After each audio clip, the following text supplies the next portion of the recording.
Week 18 and the NFC North title is on the line. The Minnesota Vikings are visiting the Detroit Lions. Whoever wins this game secures the NFC North title. Jay, this has been your division all year. How do you see this one shaking out? It's going to be a great one. Last time they played, it was 31-29. Detroit kicked the field goal, about a 43-yard field goal, almost as time expired to get the win. Both teams were balanced. Both teams have great players supporting the quarterback. Both teams have pretty good defenses. The issue now, obviously, is Detroit's defense with all the injuries they've had. They had Anzalone last time they played. He had 8 tackles. They had Malcolm Rodriguez had 7 tackles. Carlton Davis had 4 or 5 tackles and a couple PBUs. None of those guys are playing. So their replacements have gotten some time. They have gotten better, but that'll be the issue for the Detroit Lions. Both teams are excellent. They're both well coached. They both play hard. They both play physical. They have big playmakers all across the board. Minnesota with Addison and Justin Jefferson, and they didn't have Hockenson last time. He's back.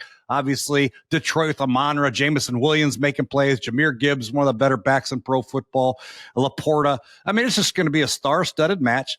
You'd expect that with these teams, with these records that they have. You would expect people playing great football this time of year, and I can't wait to watch it. It's going to be obviously the best game of the year, in my opinion. It's always good when you have a battle like this in Week 18. Colt, typically these battles come down to the quarterbacks.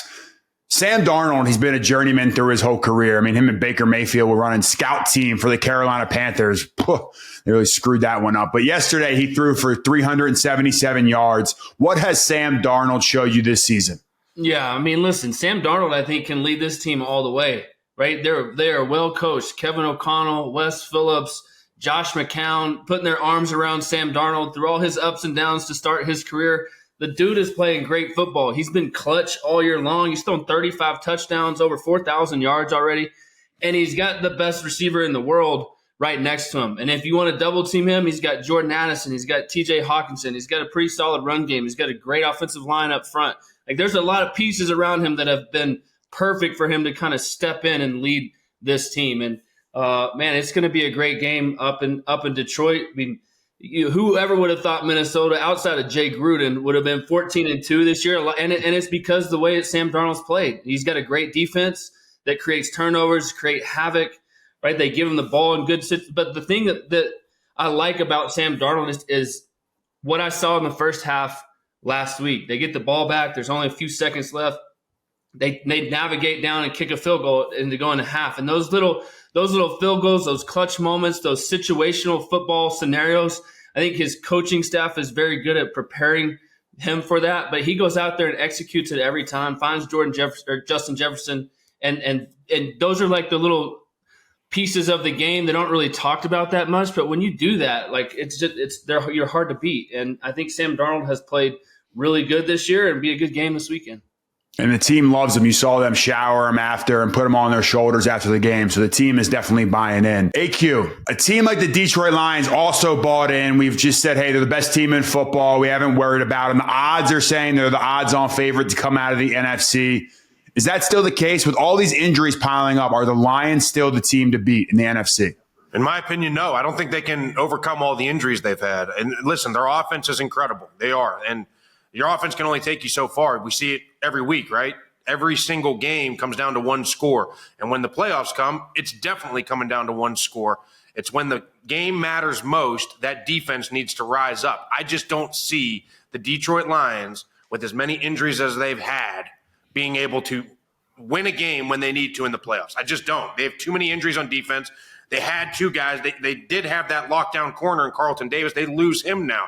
Right? They basically lost every single player off their defense. Hutch says he'll be back for the Super Bowl if they get there. I don't see him getting in the Super Bowl. One of the key pieces for them getting to the Super Bowl will be Jahmyr Gibbs, right, Jay? I mean, the run game becomes paramount during the playoffs. He doesn't have David Montgomery now, who didn't go on IR. He's also going to try to make it back. But without him, Jahmyr Gibbs is still showing he's one of the best, most electrifying running backs in the NFL. What in his skill set, Jay, sets him apart and makes him so unique? Well, he's got speed, burst, power. He's got great hands, agility. He's like Alvin Kamara on steroids. They play a lot alike. He's the career that Alvin Kamara's had over the years. They look eerily similar to me when they run the football and catch the football out of the backfield. But he's averaging 5.5 yards a carry. He's got 12 touchdowns. He catches the ball. He's actually a very good pass protector as well. He's an excellent all-around back. And the only reason he hasn't played all around is because David Montgomery's there and they platoon it. But Jameer has has all the ability in the world to carry the load by himself if David Montgomery's hurt. And they have Craig Reynolds. He'll come in and spell him. But I have no problem at all giving this guy the ball 25 times a game. They have 4 or 5 games left to win the Super Bowl, and I think he's very capable of doing that. He is a dynamic player, a great skill set, a great guy. You look at this unselfishness with him and David Montgomery. So there's really no quality of a running back that he doesn't have. You might say, okay, he's not that elite power guy like Derrick Henry, but he can bust you between the tackles. He's got the elite speed and elite make you miss. So he's just a hell of a player and a hell of a guy on that football team. Yeah, got to give a quick shout out to Craig Reynolds. I played against Craig's older brother, Eric Reynolds, one of the best football players I've ever seen, ran into some legal troubles off the field. So Kutztown's finest, AQ, Craig Reynolds is going to show up and play that role. Hey, we played with Craig Reynolds. Jay Gruden coached Craig Reynolds.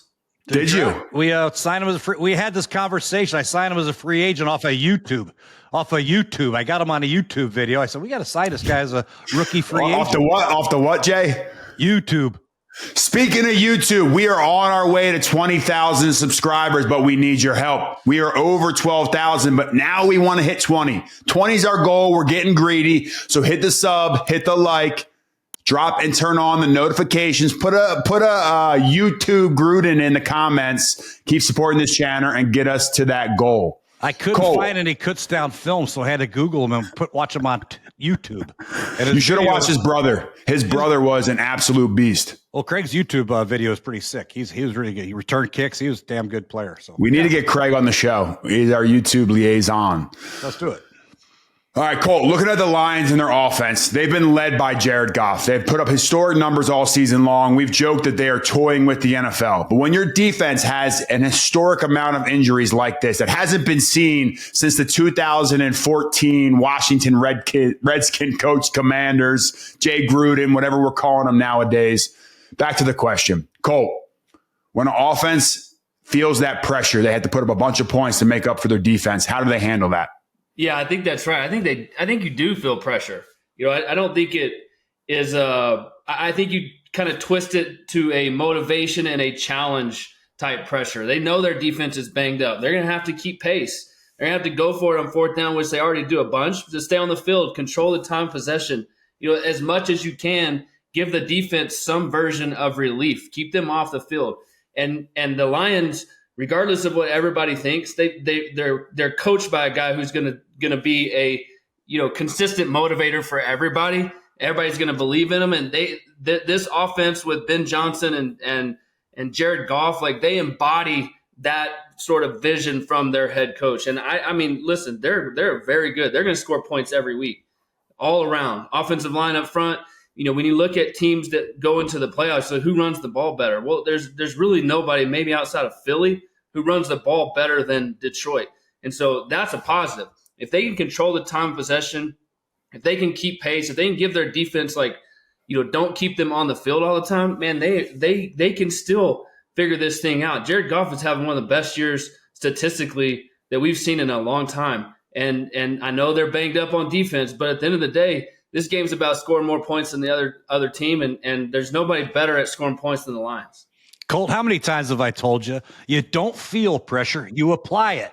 You apply it. That's right. You apply it. Yeah, they'll be fine. And they have some good defensive players still. They saw Branch and Joseph and DJ Reader. It's not like they're totally inept on defense. They can get some stops, so let's give them a little credit. All right, AQ, you're our trenches expert. Give me the trenches breakdown. I see that little side eye you're giving to Gruden right now. Break down the trenches on both sides of the ball for both of these teams. Yeah, so when you look at Detroit, it's the 1A, 1B offensive line. There's no question about it. Taylor Decker, Penei Sewell, bookend the tackles, phenomenal. You got Zeitler and Glasgow, and Frank Ragnow's probably going to be the first team All-Pro center. There's no question about that. They have one of the best O-lines, them in Philadelphia, 1A, 1B. You can pick it however you'd like.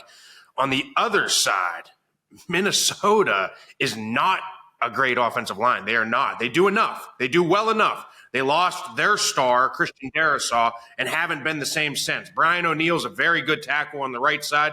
Bradbury gets overpowered at times. He's great in the zone game, does what they need him to do well. The guards are just okay. And so I think you give the trenches battle hands down on the offensive side to Detroit. Now, let's go to the other side. Detroit's playing with a bunch of guys who nobody knows on the other side, right? Like at the end of the day, the defensive line is a bunch of guys who were backups or off the street players. That's who they've had to bring in. They've lost all their studs. They've lost Hutch. They've lost McNeil. They've lost all their guys. So they're playing with a bunch of guys who weren't expected to be guys in the beginning of the season. Now, Minnesota's defensive line is very good. Very good. Their ends are awesome. Their interior is awesome. And that is why they've been so good. That is why they're 14-2. That is why they get to third down and do all the things that Brian Flores likes to do, because their defensive line is really, really good on first and second down. Yeah, I mean, the trenches is going to be a big factor in this game because the winner gets the 1 seed, home field, bye in the playoffs. The loser is the number 5 seed, and they go on the road and have to play a wild card game.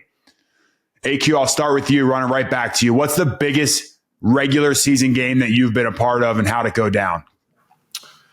Oh, that's a great question. For me, Gruden was actually a part of it. It was 2013 Baltimore Ravens.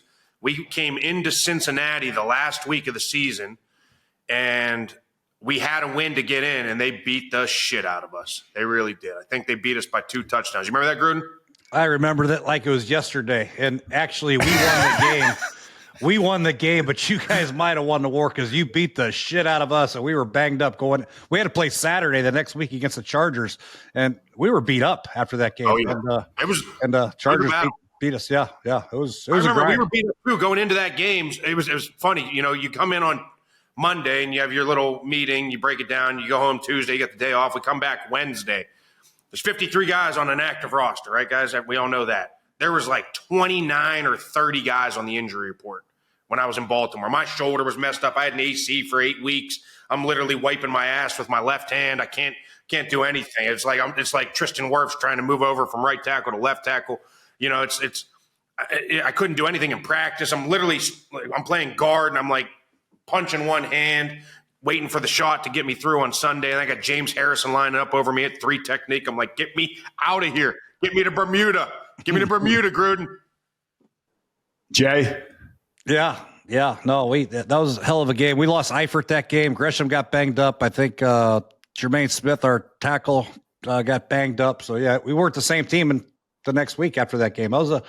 These week 17 games, that's why you have to really look at some of these decisions these coaches are making. Do we rest our players week 17? If you have a game the next week, I think it's pretty important to give these key players some rest, because you gotta have a full tank of gas and a full roster in the playoffs in order to advance and win Super Bowls. And players matter. We know that. It's not about the plays, about the players. They got to be healthy going to the playoffs. So there's a fine line and resting your key guys and getting full tank of gas come playoff time, or playing with some momentum, getting some more continuity and going into the playoffs. So tough decision coaches have, that's for sure. Yeah, Jay, I didn't ask you that question, but Colt, what is your craziest regular season game? Oh, sorry. I thought we were Jay just made up his own answer. I just went off on a tangent. Sorry. No, we like that, though. I was going to ask you that question anyways about resting players, so you answered it for us. Yeah, but we had two. We had one at the end of the year against Philadelphia. You remember that? We won the division in Washington. That was the take a knee game at halftime where Kirk took a knee with no timeouts left when we had a field goal opportunity. We had chaos in the locker room, but we came out and won the game and won the division, went to the playoffs. And then the following year, I think we played the Giants. They had nothing to play for. We win, we get in, and we lost. Dominic Rodgers-Cromartie had 2 picks, and we got knocked out of the playoffs on the last game of the year. Damn it. Were you there, Justin? Oh, yeah. I just saw him the other day in Tampa, by the way. DRC? He's the best, man. I love that dude. He's hilarious. Good player. Colt, any good ones? Yeah, I mean, I'm sure there has been throughout my career, but I just remember when we were in Arizona, this was probably 2021, maybe. We were hot. We won, we went 10-1, right? So you start the year and then Kyler goes down and he gets hurt, and just the ability to step in and win a couple division road games at Seattle, at San Francisco. Those were you felt a lot of not pressure because you apply pressure, but you felt like you didn't want to let anybody down. You felt like I can do this too. Let's go out and play our best. And the team rallied around me, and everyone in our division was playing good. Right, the Niners were good, the Rams were good, the Seahawks were good. You had to keep pace, and you felt that. And I know that was in the middle of the season, but still, like that, you play all these games. And during the season, when a division game pops up, that one matters just a little bit more. And so those were always fun to me because Arizona hadn't really, made the playoffs or made a run, and we had a team to do that. Unfortunately, we lost in round 1 that year, but we had a great regular season, and those were some pretty high stakes games. Yeah, and loss was an understatement. We got absolutely destroyed in the first round. Like, loss is actually a gracious term that you use there, Colt. We appreciate that here on the show. I'll go back. Yeah, we had one game. This is not a great story either. We had locked up the playoffs. We're playing the Redskins at the time. We beat up on them pretty good. And then I hear players talking about going to Florida on a boat trip after the game, and that was the beginning of the end for the Giants right there. That was so really it was a train ride back to New York. That would things really hit the fan there. So that's my fun story. All right, let me do this first. Did you go on a boat? I was actually at the boat. My picture was never taken. I was swimming at the time, and they were taking the picture. So the infamous boat pic I avoided. So how many teammates were there? I mean, just the boat. No. I was not there. I was not there. Just I want to clarify that I was not there. There was like 4 guys that were there. But, I mean, you guys have seen this. Look right now. Travis Kelce flies to New York after every trip to go to dinner with his girlfriend. Guys fly on private planes for a few days on off days. I could only imagine what some of your players were doing, Gruden, the guys that had the big coin. So hey, shout out to Deshaun Jackson, new head coach at Delaware State, baby. Yeah. I hope he has a bunch of players that are like him in his locker room to give him all kinds of shit and problems. But I love Deshaun, man. That's an interesting move. I'll tell you that. I never would have thought that one. But good luck to you, Deshaun. You're going to need it. Want to win money watching football? With Underdog, you could win up to 1,000 times your cash just by picking higher or lower on your favorite player's stats, like whether or not your team's running back will score a touchdown this weekend. Millions of fans have won billions of dollars on Underdog. Will you be next? Sign up now to get a free pick for your first cash entry, plus up to $1,000 in bonus cash when you deposit. Download the Underdog app or visit UnderdogFantasy.com to get started today. All right, well, let's talk about records for a second, all right? We are all within striking distance. I'm going to go through this real quick. I'm sitting at 19-2. AQ's 18-13. Colt takes a little bit of an edge there. He's at 20-11. And then Jay, 21-10, is sitting as the leader in the clubhouse. So we're all within striking distance. One game. All right. You got to come up with a game this week, Colt. Me and AQ got our work cut out for us. And Jay, let's see if we can convince him to take some bad picks this week here, boys. All right. This game, Minnesota at Detroit for the number 1 seed. Who do we got? Jay Gruden has to go first so we can all go opposite picks, try to catch him. It's going to be hard because I always pick NFC North teams, but they're both in the North. I'm going to take – I'm going to take Minnesota. No, I'm going to take Detroit. I'm taking Detroit. Hold on. It's going to be loud. Jared Goff, Amon-Ra. As much as I love Minnesota and what they do on both sides of the ball, I'm taking Jared Goff, the flaming hot hands of Jared Goff and Jahmyr Gibbs. All right. Gruden is biting kneecaps. AQ, I know who you have to go with. This is just you're forced to make this pick. I am forced, but I was going to pick it anyways. I'm going Minnesota. Good. Here's the reason why I'm going Minnesota. Because all year long, I have sat there and I have said Sam Darnold is not the guy. Minnesota is not the team. And they just continuously prove me wrong. And yesterday's drive, one drive, convinced me. And it was the drive where they clinch the win at the end. They have to get a first down. They get the ball back, and there's still a 2 minutes. So literally, they can keep their timeouts. Green Bay can keep their timeouts. And the drive that Sam Darnold put together. I know he made the last catch to Akers a little harder than he wanted to. Yeah. But him doing the throw to Jefferson on the play before was unbelievable on the run. It was unbelievable. And that convinced me. I'm like, okay, they are for real. And their defense, they got all their guys. That's why I'm going Minnesota. Yeah, I'm going to jump right in there. I'm going Minnesota as well. I've hated on them as well. I do love Detroit. I just want to catch Gruden. So we need Minnesota more than anything. Oh, yeah. Colt, Yeah, you don't have to be as desperate, Colt. You're only one game back. No. I'm going Minnesota too. I was going to pick Minnesota the whole time. I think the Detroit's defense is too banged up. The Vikings are playing too good on offense. They are dialed right now with Jefferson and Addison and Hawkinson. Naylor's coming in and making big plays. Sam Darnold's clutch, just like AQ talked about. And defensively, I think they do enough to slow down. They're not gonna like completely shut down the Detroit Lions offense, but they do enough. They're gonna get a turnover. They're gonna do something. And I just think Minnesota's playing with a lot of momentum. They're well coached. They're a confident bunch. And this game means a lot to both these teams, but Minnesota's already lost to them once. They're ready to go down there and win the NFC North and get that bye. Yeah, Nah, screw it. I gotta go Detroit. I'm going Detroit.